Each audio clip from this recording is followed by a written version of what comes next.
À l'émission aujourd'hui, on fait un retour sur la conférence spectacle de Martin Deschamps et des élèves de la MHS Santé et Bien-être se disent touchés par l'itinérance lors d'une sortie pédagogique. Chers Dynamo, c'est aujourd'hui le mardi 26 novembre 2019. Bienvenue à En Bref.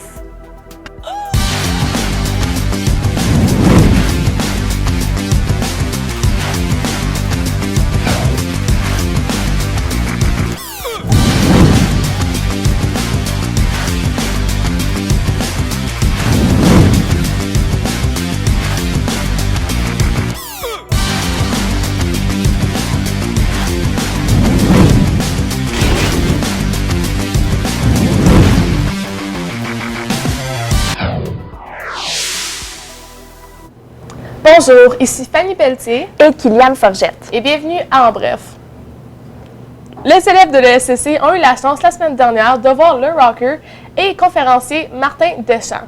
L'artiste dont la conférence avait pour titre « Quand on veut, on peut » est venu nous parler de motivation, de réussite et de dépassement de soi. Il a raconté comment il avait réussi à s'accrocher à ses rêves malgré sa différence. La conférence a été entrecoupée de chansons inspirées de ses expériences de vie. Monsieur Deschamps dit avoir apprécié le dynamisme des élèves de l'ESCC. Il nous résume ici l'essentiel du message de sa conférence. Ce que je vais essayer de dire aux jeunes, c'est d'essayer de canaliser leur énergie, puis de leur faire comprendre que tout le monde a une force en dedans, puis il faut se servir de cette force-là. Puis quand tu te sers de cette force-là, puis que tu as une bonne énergie, les affaires arrivent pour toi, tu fais avancer ta vie. Si tu as des rêves, des passions, ben tu t'approches de ça de plus en plus parce que, justement, tu perds pas ton temps puis ton énergie est à bonne place. Le chanteur, récipiendaire d'un Félix, lançait sur le marché un nouvel album en septembre dernier. Il a généreusement accepté de nous parler de cet album dans le cadre d'une entrevue exclusive à En Bref. Ben, c'est l'album Comme je suis, qui a été mon premier album que j'ai fait en carrière officiellement en l'an 2000. Puis là, ben, on arrive en 2020, donc 20 ans plus tard. J'ai fait un remake de cet album-là, mais en invitant des artistes qui sont venus chanter ces chansons-là avec moi. Des chansons qui, en l'an 2000, ont été très populaires à la radio. Puis, donc, les gens vont redécouvrir ces chansons-là avec l'aide de mes amis qui sont venus en studio chez nous. On a eu tellement de plaisir à faire ça. Des artistes comme Patrick Norman, Annette Workman, René Ray, Damien Robitaille, Daniel Boucher. En tout cas, un paquet de monde qui se sont prêtés au jeu, puis ça a donné des nouvelles versions des chansons que les gens ont pu connaître en l'an 2000. C'est un peu comme un nouvel album, finalement. On va même jouer à Gatineau le 12 avril. Viendrez nous voir. C'est le plus proche. Une tournée est donc prévue au cours de l'année 2020 pour promouvoir l'album qui a pour titre « Comme je suis 2020 ». À noter que 2 franco-ontariens chantent sur cet album. Il s'agit de Damien Robitaille et René Ray. Une trentaine d'élèves de la MHS Santé et Bien-être a eu la chance, il y a quelques jours, de vivre une expérience peu commune. Ils se sont rendus à la mission d'Ottawa pour mieux comprendre le problème de l'itinérance et pour offrir leur aide dans la préparation de repas pour les plus démunis. Coralie Kennel, qui participait à l'activité, nous parle du déroulement de la journée. Il y a quelqu'un qui nous a expliqué toutes les causes pour être sans-abri. C'est des causes que vraiment on ne s'attendait pas à avoir. Puis aussi, qu'est-ce qui rendait ça intéressant, c'est que c'était un Américain qui nous expliquait des causes canadiennes. Ça faisait que c'était comme pas son pays, mais il connaissait quand même vraiment bien ses causes.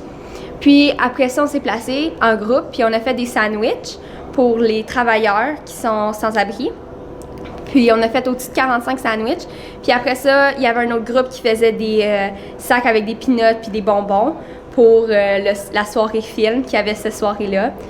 En faisant ça, après ça, quand on a sorti de la bâtisse, on a pu voir des gens sans-abri, puis même leur dire un petit allô. Tout ça, ça a juste fait que, pour moi, ça m'a rendue contente parce que je savais que j'avais fait une bonne action pour quelqu'un qui en avait besoin.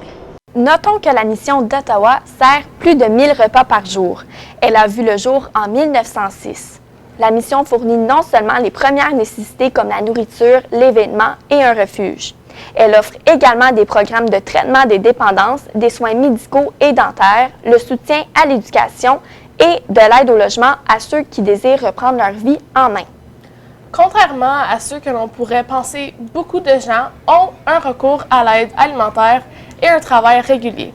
C'est ce que Nathaniel Vinette a constaté lors de sa visite à la mission. J'ai appris que c'est pas juste des itinérants ou des gens sans-abri qui vont au recours de la mission d'Ottawa.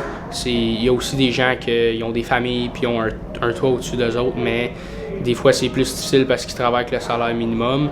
Puis ça vient plus dur des fois à la fin du mois ou quelque chose, fait qu'ils vont se procurer un dîner de fois de temps en temps ou des choses comme ça. On peut donc conclure que les gens font appel à la mission d'Ottawa pour diverses raisons. C'est un service plus qu'essentiel pour plusieurs. On écoute Coralie Kennel à nouveau. Souvent, la première cause des personnes sans-abri, c'est une situation familiale difficile. Par exemple, un divorce entre les parents, une femme ou un homme qui a été abusé verbalement ou physiquement, un enfant qui est plus bien dans sa famille. Alors, ils sortent de leur maison, puis ils se retrouvent sans abri puis sans argent. La conférence sur la santé mentale a aussi permis de démystifier certaines croyances pour Nathaniel Vinette. Dans la conférence sur la santé mentale pour les adolescents et les gens en général, j'ai appris à voir que santé mentale, ça ne veut pas nécessairement dire que tu as un problème au niveau mental ou quelque chose comme ça. Tout le monde a une santé mentale, il faut apprendre ça autant que sa santé physique. Il y a une différence entre la santé mentale et une maladie mentale. Après une saison de semences plutôt lente et la neige plutôt hâtive, voilà que les malheurs continuent de s'acharner sur les producteurs de grains de l'Est ontarien. En effet, la grève des cheminots du CN empêche la livraison de propane nécessaire à sécher les grains qui se retrouvent avec un taux d'humidité plus élevé qu'à l'habitude cette année. Les producteurs de grains de l'Association canadienne du propane pressent le gouvernement fédéral d'agir pour régler la situation. Justin Trudeau n'a fait aucun commentaire sur la situation depuis le début de la crise. Des producteurs de grains pourraient manifester sur la colline parlementaire aujourd'hui.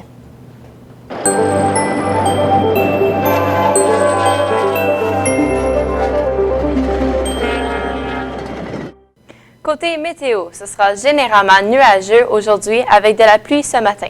Nous serons très confortables à l'extérieur avec un maximum de 7 degrés. Sports intramuraux. Dans les prochains jours, des matchs de ballon chasseur se dérouleront au gymnase à l'heure du dîner. Pour y participer, veuillez inscrire votre équipe sur le babillard près du gymnase. On désire souhaiter bonne chance à l'équipe de volleyball filles seniors qui débute leur saison aujourd'hui dans notre école. Il s'agit donc du premier tournoi de la Ligue. Elles affronteront les Cyclones d'Embrun de l'école secondaire catholique d'Embrun et les Panthères de Plantagenet. Il y a aussi l'équipe d'impro qui prend part à un tournoi d'impro à Cornwall aujourd'hui. Projet Non ça va. Non ça va est une production théâtrale et musicale qui parle des divers embûches qu'affrontent les jeunes d'aujourd'hui. Tu aimerais faire partie de cette production tant qu'acteur ou chanteur? Il n'est pas trop tard, mais fais vite. Pour t'inscrire, vois Madame Roy, Madame Vizina ou Madame Turner. N'oublie pas de vous inscrire pour les auditions sur la porte de classe de Mme Roy. Au plaisir de vous voir. Ainsi se termine l'émission En bref de ce mardi 26 novembre. Veuillez noter que vous pouvez revoir nos émissions sur YouTube à n'importe quel moment. Profitez de l'occasion pour vous abonner à notre chaîne. Bonne journée les Dynamos!